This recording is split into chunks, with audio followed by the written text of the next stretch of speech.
Hello అండి. శ్రావణ మాసం స్పెషల్‌గా నేనైతే ఒక మంగళవారం రోజు ఎల్లమ్మ తల్లికైతే ఇలా నైవేద్యం అయితే పెట్టుకుంటాను. మా కులదైవము తను. నా ఫేవరెట్ దేవుళ్ళలో నేను నాకేదైనా బాధ అనిపించినా, సంతోషం అనిపించినా, ఏదొచ్చినా నేను ఫస్ట్ మొక్కుకునేదైతే ఎల్లమ్మ తల్లికే అండి. నాకు చాలా చాలా ఇష్టమైన దేవుడు. సో, ఈ తల్లికి ఏంటంటే నేను శ్రావణ మాసంలో ఖచ్చితంగా నైవేద్యం అయితే పెడతాను. నేనే కాదు, ఇంట్లో మమ్మీ వాళ్ళు కానీ, అత్తమ్మ వాళ్ళు కానీ ఎవరైనా ఒక మంగళవారం రోజు అమ్మవారికి నైవేద్యం పెడతారు.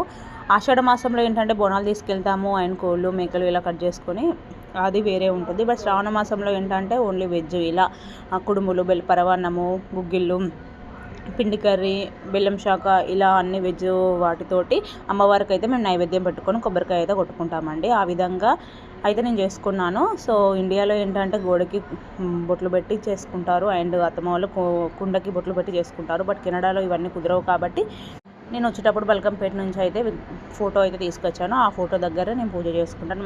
మంగళవారం దీపం ముట్టించుకుంటాను. సో, ఇలా నేను శ్రావణ మాసంలో నా పూజ అయితే కంప్లీట్ చేశానండి. వీడియో నచ్చినట్లయితే లైక్ చేయండి. Thank you. Bye bye.